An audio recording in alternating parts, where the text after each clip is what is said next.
이 시간은 민수기 강의 제25강입니다.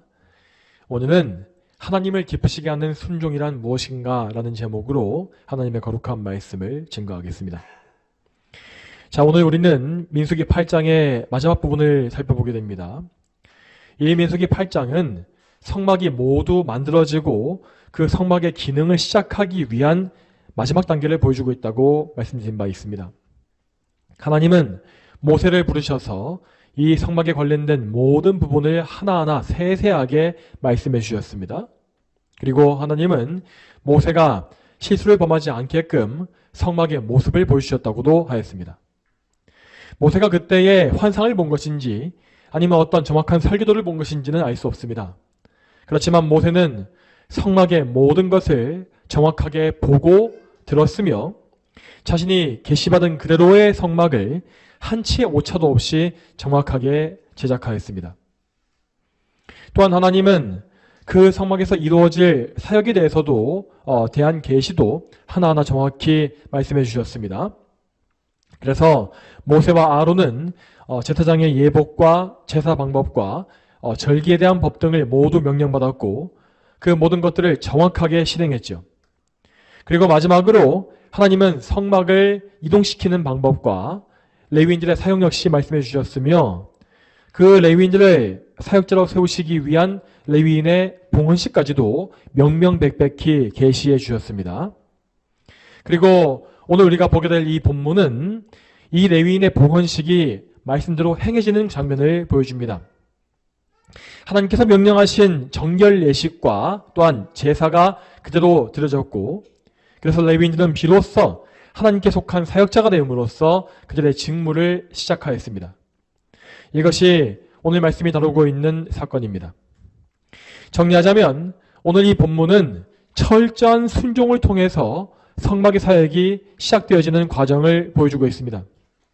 그러므로 우리는 오늘 이 시간에 내가 어떻게 하면 하나님께 철저하게 순종할 수 있을까를 생각하면서 말씀을 드려야 하겠습니다. 그러면 이제부터 본문을 보겠습니다. 먼저 오늘 본문의 20절 말씀 같이 한번 읽어보겠습니다. 민수기 8장 20절 말씀 같이 읽습니다. 자, 시작. 모세와 아론과 이스라엘 자손의 온 회중이 여호와께서 레위인을 위하여 모세에게 명령하셨던 모든 것을 레위인에게 시행하였으니 이스라엘 자손이 그들을 위하여 그와 같이 하였다. 아멘. 앞에서 보았던 바와 같이 오늘 이 본문은 하나님의 명령이 있는 그대로 실행되는 질서를 보여주고 있습니다. 20절 말씀에서 모든 것을 이라고 되어 있는 이 부분의 히브리어 원어는 단 하나의 빠짐도 없이 모든 것이라는 이 강조의 의미를 담고 있습니다. 그리고 이러한 방식의 표현은 모세오경에서 계속 반복되어서 등장하는 것을 볼 수 있죠. 자, 이러한 표현은 율법의 성격이 어떠한 것인지를 우리에게 알려주고 있습니다. 율법이라는 것은 오직 철저한 실행, 정말 철두철미한 순종만을 요구합니다. 만일 누군가가 율법의 전체를 다 지키다가 한 가지를 어기면 그는 율법 전체를 어긴 것이 된다라고 성경에 기록된 것을 볼 수 있습니다. 자, 모세는 이러한 사실을 잘 알고 있었기 때문에 항상 하나님의 말씀을 집중해서 다 가져놓고 그 명령을 있는 그대로 다 실행하기 위해서 정말 충성과 최선을 다했습니다.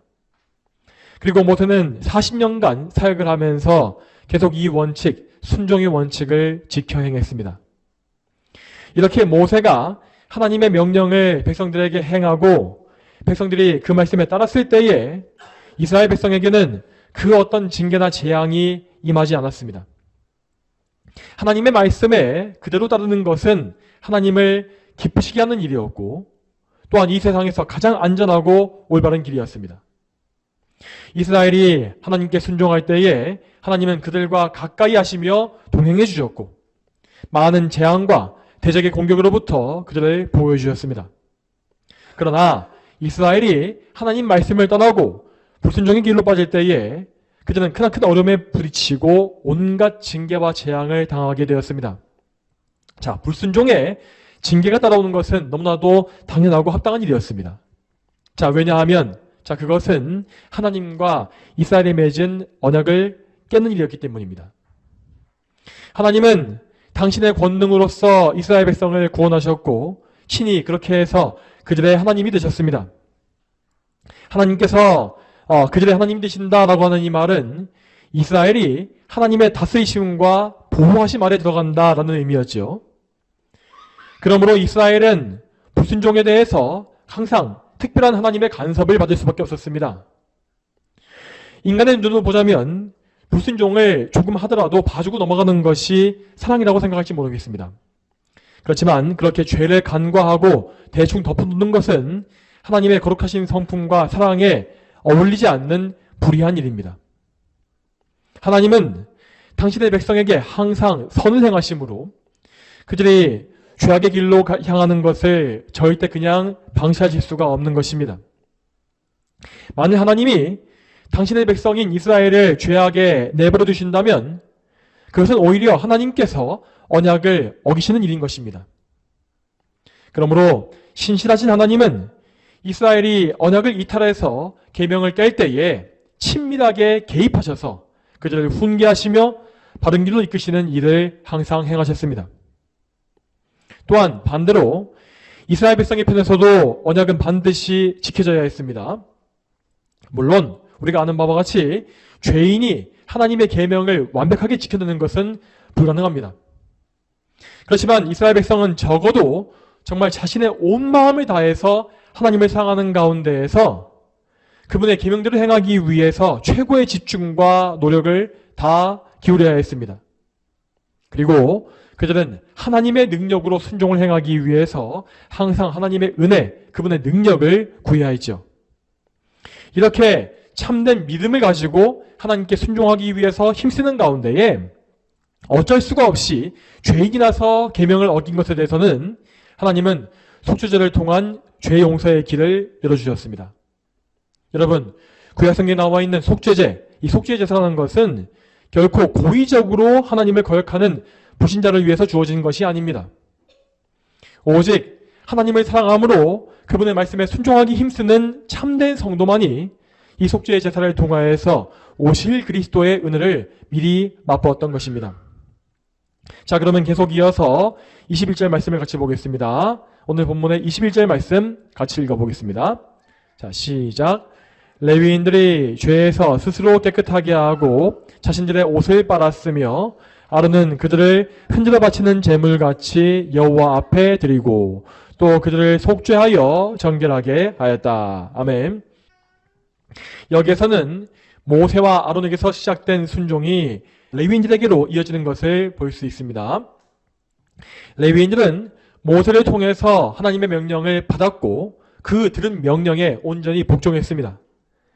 먼저 그들은 앞서 보았던 7절에 나와 있는 정결 예식을 다 수행함으로써 그들 자신을 정결하게 했다고 하였습니다. 여기에 나와 있는 정결함이라고 하는 것은 율법의 기준으로 볼 때에 정상적인 상태가 되는 것을 의미합니다. 그러므로 누구든지 하나님 앞에 나와서 예배하기를 원하는 사람은 반드시 먼저 율법이 말하고 있는 정결함을 갖춰야 했죠. 특히 이 레위인들은 평생토록 하나님 앞에서 섬기는 일을 해야 했으므로 이 정결함을 갖추는 것이 절대적으로 필요하였습니다. 그리고 레위인들이 자기를 이렇게 정결하게 하였을 때 대제사장 아론은 그들을 위한 제물을 잡아 바쳤다고 하였습니다. 이 제물은 앞선 8절부터 13절까지 나와 있는 제사의 방식으로 바쳐진 것입니다. 먼저 아론은 레위인들의 죄를 사하기 위해서 속죄의 제사를 드렸습니다. 우리가 아는 바와 같이 이 속죄의 제사, 속죄제는 속죄의 피를 흘리신 예수 그리스도를 예표하는 것으로서 구약의 성도들이 메시아이신 예수님을 미리 바라보고 믿게 하는 모형의 역할을 하였습니다. 그리고 다음으로 아론은 두 번째 제물을 바쳤는데 이 두 번째 제물은 번제입니다. 이 번제라고 하는 것은 제사를 드리는 사람의 전인격을 하나님께 바친다라고 하는 의미였습니다. 이 역시 그리스도의 모형으로서 자신의 모든 것을 하나님께 바치신 예수 그리스도를 미리 보고 바라보게 하는 기능을 하였죠. 또한 아론은 이 번제의 제물 중에서 일부를 취해서 흔들어 바치는 제물로 드렸다고 되어 있습니다. 지난주에도 보았던 바와 같이 이 흔들어 바치는 제물은 요제라고 불립니다.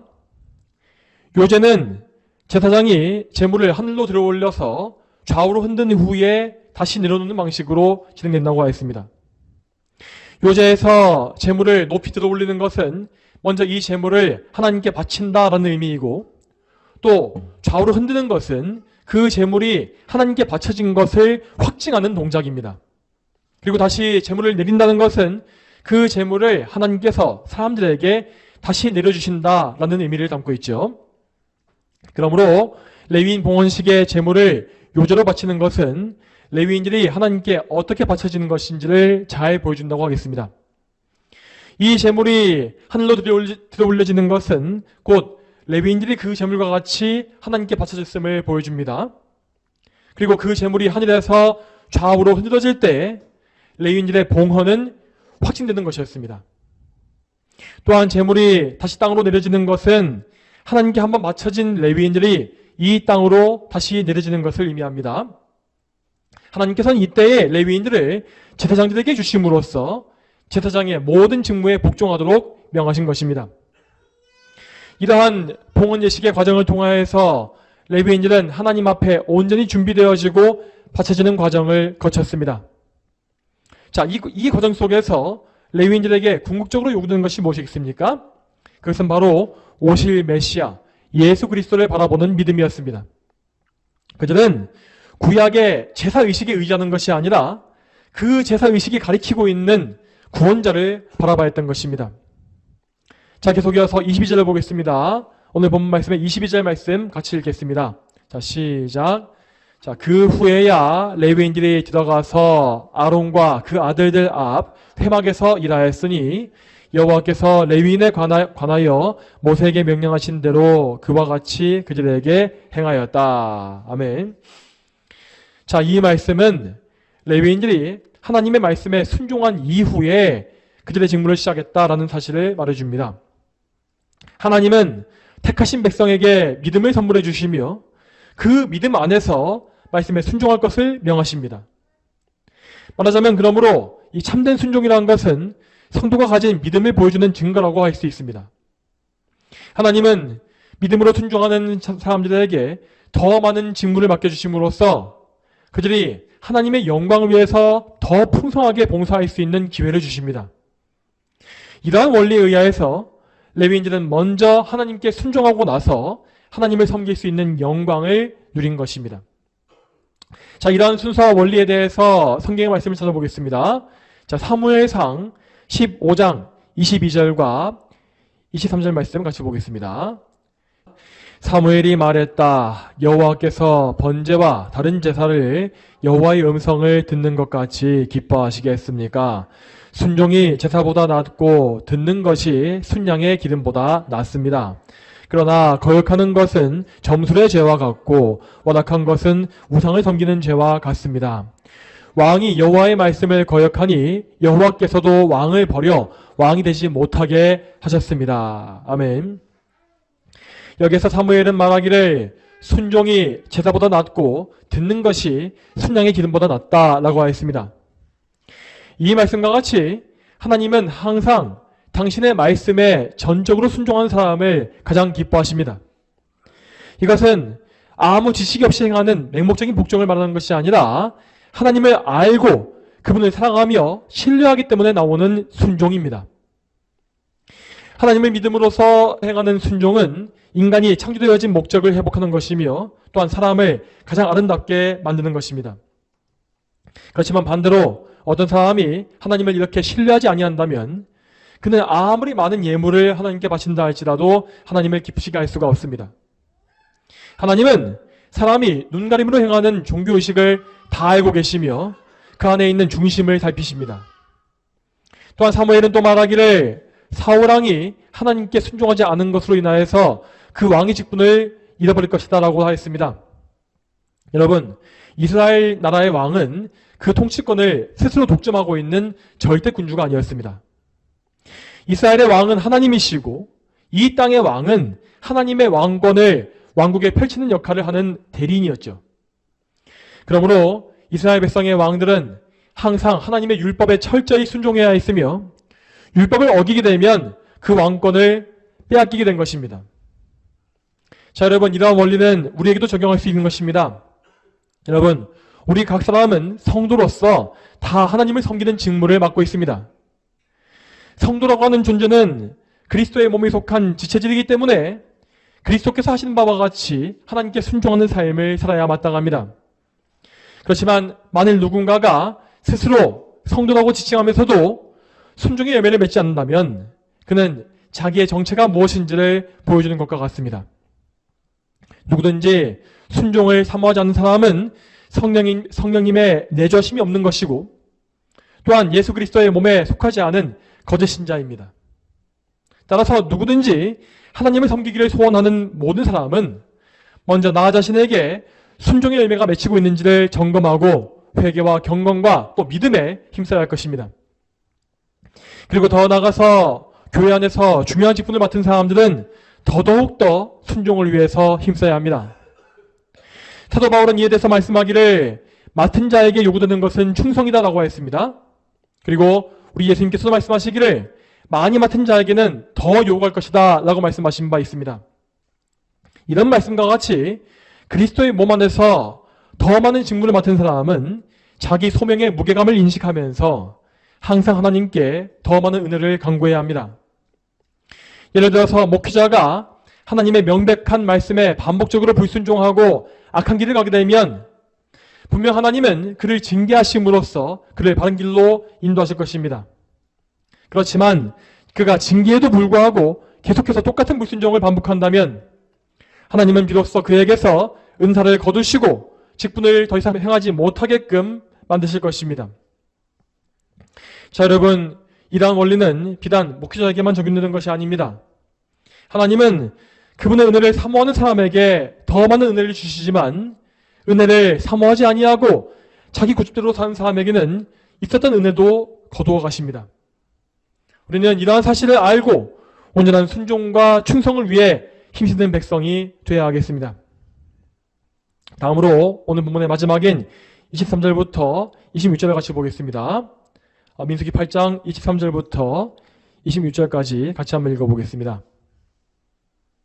자, 읽겠습니다. 자, 시작. 여호와께서 모세에게 말씀하셨다. 이는 레위인에 대한 것이다. 25세 이상은 회막의 일을 하기 위해 들어갈 수 있으나 50세부터는 그 일을 하는 것에서 물러나고 더 이상 봉사하지 마라. 다만 그들이 회막에서 자기 형제들이 직무를 지킬 수 있도록 도울 수는 있지만 직접 일해서는 안 된다. 너는 레위인의 직무에 대하여 이와 같이 해야 한다. 아멘. 여기서 하나님은 회막의 사역에 참여하는 레위인의 연령을 25세에서 50세라고 한정 지으십니다.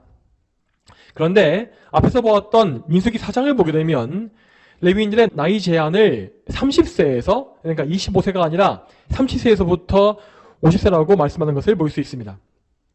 자, 이런 것은 성경 기록에 오류가 생긴 것이 아니라 직무의 종류에 따라서 나이 제한에 차이를 준 것으로 봐야 합니다. 민수기 4장에서 30세 이상의 나이로 제한된 사역은 다름이 아니라 광야에서 성막을 운반하는 사역이었습니다.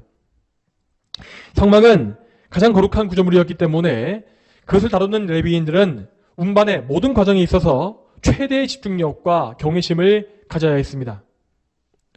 특히 레위인 중에서도 그핫 가문의 경우에 그핫 가문은 성막 안에 있는 언약궤와 등잔대, 분향단, 진설병상, 그리고 번제단을 옮기는 임무를 맡았습니다. 이러한 성물은 지극히 거룩하다라고 해서 지성물이라 불리는데 이 지성물들의 레위인들이 손을 댄다면 그들은 그 즉시 하나님께 죽임을 당하게 되어 있었습니다. 그래서 이 지성물들은 제사장들이 먼저 철저하게 포장을 한 후에 나무로 된 채를 끼워서 그 채를 어깨에 메고 운반해야 했죠. 이처럼 성막을 옮기는 이 작업은 목숨을 담보로 하는 어려운 작업이었으므로 그 일을 담당하는 레위인들은 반드시 그에 합당한 영적인 성숙함과 신중함을 소유해야 했습니다. 그래서 하나님께서는 성막을 운반하는 레위인들을 적어도 만 30세 이상으로 정하신 것입니다. 반면에 성막의 일반적인 업무는 지성물을 가까이 하는 등의 위험한 사역이 없었기 때문에 상대적으로 낮은 연령의 레위인들도 동참할 수 있었습니다. 자, 그리고 이러한 의미에서 나중에 성전이 만들어진 이 시대, 그러니까 성막이 아니라 솔로몬의 성전이 만들어진 시대까지 넘어가게 되면 그때는 아예 레위인 사역자의 연령이 20세로부터 대폭 낮춰진 것을 볼 수 있습니다. 왜냐하면 성전이 완공된 이후에는 성막을 옮기는 사역이 없어지기 때문에 이렇게 나이 제한이 풀린 것입니다. 레위인의 나이 제한에 대한 말씀을 볼 때에 우리는 하나님께서 그분의 사역자에게 분명한 기준을 요구하신다는 사실을 알 수 있습니다. 신약 성경에서는 물론 사역자에 대해서 나이 조건을 따지는 말씀은 나오지 않습니다. 그렇지만 우리가 신약 성경을 보게 되면 사역자의 조건에 대해서 분명한 명령이 나와 있는 것을 볼 수 있죠. 이에 대해서 디모데전서 말씀을 보겠습니다. 디모데전서 3장 2절에서 4절을 보겠습니다.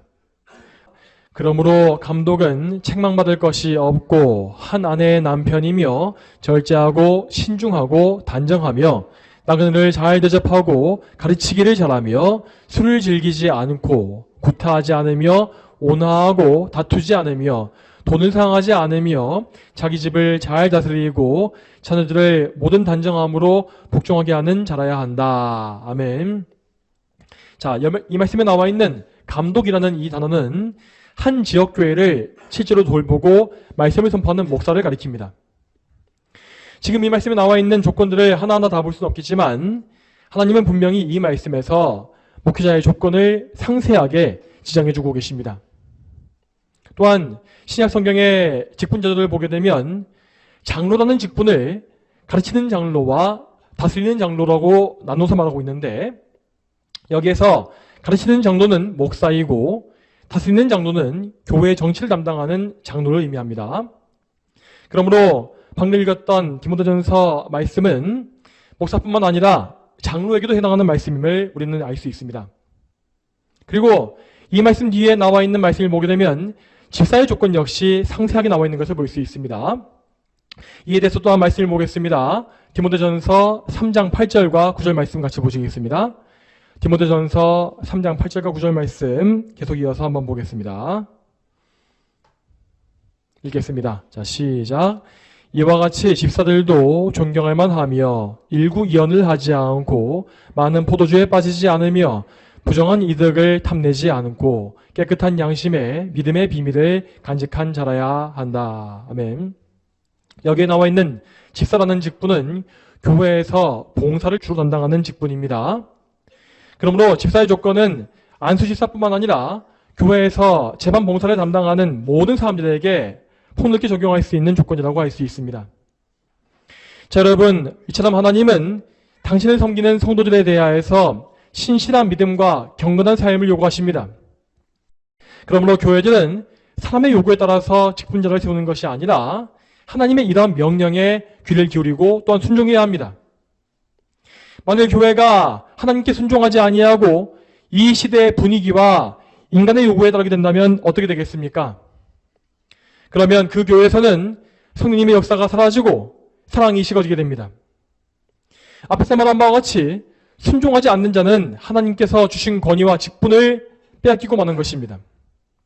그러므로 하나님께서 세우신 계명을 거역하는 교회는 은혜를 빼앗기고 교회의 표징을 상실하며 마귀의 소굴로 전락할 수밖에 없다는 것이죠. 성도 여러분, 오늘 우리는 민수기 8장의 마지막 구절들을 통하여서 참된 순종의 원리가 무엇인지를 살펴보았습니다. 하나님은 택하신 백성들에게 믿음을 허락하시어서 그들이 그 믿음의 열매로서 순종을 행하게끔 인도하십니다. 그러므로 순종은 믿음의 결과이고 성도의 믿음을 확증하기 위한 하나님의 도구라고 할 수 있겠습니다.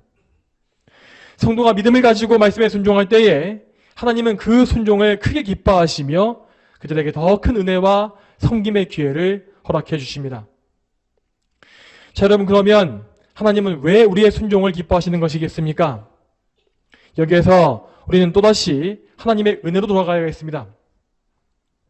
우리가 순종하는 것은 오직 하나님의 은혜의 결과이고 우리의 공로가 아닙니다. 우리가 제 아무리 노력을 다하여서 순종의 삶을 살았다 할지라도 우리는 그 모든 순종이 하나님의 은혜로만 이루어진 것임을 고백해야 합니다. 그러나 이와 반대로 우리가 우리의 순종을 공로주의적으로 해석하게 되면 그 의미를 우리는 완전히 놓치는 것입니다. 여러분 한번 잘 생각해 보시기 바랍니다. 우리가 하나님께 순종한다고 할 때에 우리의 의도와 생각은 과연 100% 온전할 수 있습니까? 하나님을 섬길 때에 우리의 마음속에는 조금이나마 항상 나의 영광과 번영과 보상에 대한 소망이 남아 있습니다. 그리고 이웃을 섬길 때에도 우리는 이웃에게서 보상을 받거나 나의 명예가 높아지길 바라는 마음이 남아있죠. 이처럼 우리의 순종에는 우리의 죄성에서 나온 죄의 잔재가 반드시 포함되어 있는 것을 볼 수 있습니다. 따라서 우리의 순종이라는 것은 결국 본질적으로 누더기와 오물에 불과한 것입니다. 자, 지금 이 말은 순종이 불필요하다는 것이 아닙니다. 우리는 항상 순종의 원리를 바르게 알고서 하나님께 올바른 순종을 바쳐 올려야 합니다. 만약 우리가 우리의 순종 자체의 의미를 두고서 그 순종을 직접 하나님께 바쳐서 보상을 요구한다면 그것은 그야말로 하나님께 더러운 오물을 들이미는 꼴이 될 뿐입니다. 자, 여기서 우리는 또다시 우리의 중보자이신 예수 그리스도를 바라봐야 겠습니다. 우리의 순종을 온전케 하시는 분은 오직 우리 주 예수님 한 분뿐이기 때문입니다. 이에 대해서 다시 한번 말씀을 보겠습니다. 히브리서 13장 15절 말씀 같이 한번 보겠습니다. 그러므로 그분을 통하여 항상 하나님께 찬양의 제물을 드리자. 이것은 그분의 이름을 고백하는 입술의 열매이다. 아멘. 이 말씀의 맨 처음에서 그분이란 것은 곧 예수 그리스도를 가리키고 있습니다. 또한 이 말씀에 또 이어서 나오는 찬양의 제물이라고 하는 것은 곧 하나님께 바치는 모든 순종의 예물이라고 할 수 있겠습니다. 그리고 이 모든 순종은 다 그리스도의 이름을 고백하는 사람들의 열매라 하셨는데 이는 곧 우리 믿음의 열매가 순종으로 나타나야 한다는 사실을 우리에게 보여주는 것입니다. 자, 이 말씀에서 먼저 우리는 예수 그리스도를 통한 순종이 무엇인지를 알아야겠습니다. 앞에서 보았던 바와 같이 우리의 힘으로 이루는 모든 순종은 다 하나님 앞에 누더기에 불과합니다. 그러므로 우리는 먼저 나 자신의 죄인됨을 인정하고 예수 그리스도를 믿는 것에서 모든 일을 시작해야 하는 것입니다. 다시 말해서 우리에게 순종보다 먼저 필요한 것은 바로 예수님에 대한 믿음인 것이죠. 자, 그러면 여기에서 우리는 한 가지 의문을 가질 수 있을 것입니다. 우리에게 순종보다 믿음이 먼저 필요한 것이라면 왜 모세오경의 말씀에는 항상 율법에 순종하는 것을 먼저 요구하는 것이겠습니까? 자, 여기에서 우리는 하나님께서 이스라엘 백성을 다루신 방식을 잘 알아야 합니다. 하나님은 그러니까 율법, 순종을 계시하시기 전에 먼저 그들에게 오셨고 그들을 이집트에서 구원을 내셨습니다. 그리고 하나님은 그 구원의 과정 속에서 놀라운 기적, 권능을 행하심으로써 이스라엘 백성에게 믿음을 주셨죠. 출애굽의 과정 속에서 이스라엘 백성들은 그들의 구원이 오직 하나님께만 있다는 사실을 믿게 되었고 하나님을 자기 하나님으로 믿게 되었습니다. 이렇게 이스라엘을 구원해 주신 다음에 구원 이후에 하나님은 그들에게 율법을 계시하신 것이고 그래서 순종을 명하신 것입니다. 그러므로 이러한 순서는 분명히 믿음과 구원이 먼저이고 그 다음이 율법과 순종인 것입니다. 자, 그리고 이러한 순서는 우리에게도 동일하게 적용됩니다. 하나님은 당신께서 택하신 백성들에게 성령을 보내주시고 그 성령님을 통해서 믿음을 선물로 주십니다. 이 믿음을 선물로 받은 성도는 이제 예수 그리스도를 믿음으로써 그분과 연합하는데 이 연합의 관계 속에서 그들에게는 비로소 순종의 열매가 맺히는 것입니다. 자, 여러분, 그러므로 우리는 우리의 순종을 점검할 때에 우리의 믿음을 먼저 살펴야 하겠습니다. 만일 우리가 순종에 대한 열망이 없거나 혹은 순종할 수 있는 능력이 전혀 없는 상태에 있다면 어떻게 해야 하겠습니까? 그럴 때에 보통 우리는 나의 노력과 의지력을 먼저 탓하면서 좀 더 순종을 해보려고 스스로 애를 쓸 것입니다. 여러분, 그렇지만 그런 행동은 정말로 아무런 의미가 없습니다. 순종은 결단코 우리의 노력으로 이루어지는 것이 아니기 때문입니다. 혹 어떤 사람이 자기 노력으로 순종이 잘 이루어진다라고 말한다면 그는 자기 의에 너무나 깊이 빠져 있어서 도저히 해낼 수 없는 상태에 있는 것입니다. 여러분, 우리가 하나님의 계명을 바르게 알아가고 또한 하나님의 은혜가 우리에게 있다고 한다면 우리는 순종하려고 하면 할수록 더더욱더 나의 무능함만을 더 알게 될 것입니다.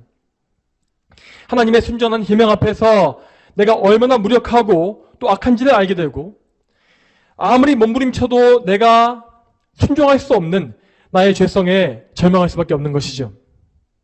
그러므로 우리는 속히 나 자신의 헛된 노력을 그치고 예수 그리스도께 달려가야 합니다. 여러분, 우리 하나님은 단 한 번도 믿음이 없는 순종을 요구하신 적이 없습니다. 그럼에도 불구하고 그분께서 불신자들에게 율법을 계시하시는 이유는 그 율법을 통하여서 자기의 믿음 없음과 무능함을 알게 하시려는 목적인 것입니다. 그러므로 사랑하는 여러분, 우리 안에서 불순종의 증거가 발견될 때에 우리는 먼저 예수 그리스도께로 돌아가서 회개하고 믿음을 간구해야 하겠습니다. 아직 믿음이 없는 분들은 믿음을 달라고 간구하시고 또한 이미 믿음이 있는 성도들은 더 굳세고 더 명확한 믿음을 달라고 간구하십시오. 우리는 그리스도의 공로에만 의지하는 가운데에서 그 믿음이 확실히 주어질 때까지 성령님께 은혜를 구하고 또 구해야 합니다.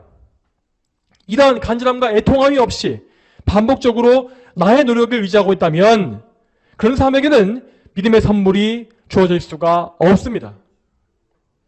여러분은 먼저 나 자신의 노력과 공로를 철저히 부인하고 오직 하나님의 은혜에만 매달릴 수 있는 그 과정을 거쳐야 합니다.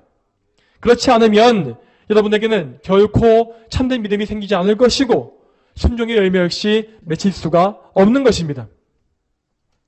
여러분, 그러면 성령께서 우리에게 믿음을 선물로 주셨을 때에, 믿음이 임했을 때에 우리에게는 어떤 역사가 일어나겠습니까? 자, 우리에게 주어진 믿음은 곧 우리를 예수 그리스도와 연합하게 만듭니다. 여러분, 성령께서 구원하신 자에게는 하나님을 사랑하는 새 사람의 성품이 새로 신생하게 되어 있습니다. 그 새 사람의 성품은 믿음을 통하여서 그리스도의 온전한 인성에 연합하게 되는 것입니다. 이 연합의 관계 속에서 우리는 예수 그리스도께서 이미 이루어놓으신 온전한 순종의 삶에 참여합니다. 여러분, 우리 예수님은 이 땅에 사시는 그 평생 동안에 우리의 머리로서 완전한 순종의 삶을 사신 분입니다. 그분은 하나님의 모든 계명에 온전히 복종하셨고 그래서 우리를 위한 의의 근원이 되어주셨습니다. 자, 이러한 원리에 대해서 말씀을 보겠습니다. 히브리서 5장 7절에서 9절까지 말씀을 같이 보시겠습니다. 그분은 육체에 계실 때 자신을 죽음에서 구원하실 수 있는 분께 심한 통곡과 눈물로 기도와 소원을 올리셨고 그 경외하심 때문에 응답을 받으셨다. 그분은 아들이시나 고난으로 순종을 배워서 온전하게 되셨고 자기에게 순종하는 모든 이에게 영원한 구원의 근원이 되셨으며. 아멘. 여러분, 이 말씀은 정말 중요합니다. 이 말씀을 잘 보시기 바랍니다. 우리 예수님께서는 우리와 똑같은 인성, 그러니까 인간의 몸과 영혼을 가지고 이 세상에 오심으로써 그래서 우리의 대표자, 우리의 머리가 되어주셨습니다. 자, 그 말은 곧 예수님께서 우리와 똑같이 연약한 인성을 취하셨다는 의미입니다. 자, 이로 인하여서 그분은 항상 아버지 하나님께 심한 통곡과 눈물로 기도와 소원을 아뢰야만 했습니다. 예수님은 참된 사람으로서 아버지께 순종하기 위해서, 순종의 능력을 얻기 위해서 이렇게 눈물로 기도하신 것입니다. 그리고 예수님은 그 기도의 응답을 받으셨다고 했습니다. 특히 겟세마네 동산의 피땀 흘린 기도를 통하여서 예수님은 참된 순종의 능력을 덧입으셨고 그래서 십자가의 그 참혹한 고통 속에서 죽으시기까지 순종하신 것입니다. 자, 그러면 예수님은 무엇을 위하여서 이렇게 죽기까지 순종의 삶을 사신 것이겠습니까? 방금 읽었던 히브리서 5장 9절 말씀은 이렇게 말하고 있습니다. 자기에게 순종하는 모든 이에게 영원한 구원의 근원이 되셨으며 라고 했습니다. 자, 이 말씀과 같이 예수님은 그분께 순종하는, 그러니까 그분을 믿는 모든 성도에게 영원한 구원의 근원이 되신다고 하였습니다. 이 구원이라고 하는 말은 우리가 맨 처음에 죄에서 구원받는, 거듭나는 그 구원만을 의미하지 않습니다. 우리가 구원받은 이후에 그리스도의 성품을 닮아가는 것, 그 성화 역시 우리의 구원 전체에 포함되어 있는 과정입니다. 자, 물론 죄에서 처음으로 한 번 구원받은 사람은 절대 그 구원을 잃어버리거나 탈락할 일이 없습니다. 그렇지만 구원받은 사람은 반드시 그리스도 안에 연합하여서 거하면서 그분의 형상대로 거룩하게 변해가는 과정을, 이 성화의 과정을 거치게 되어 있습니다.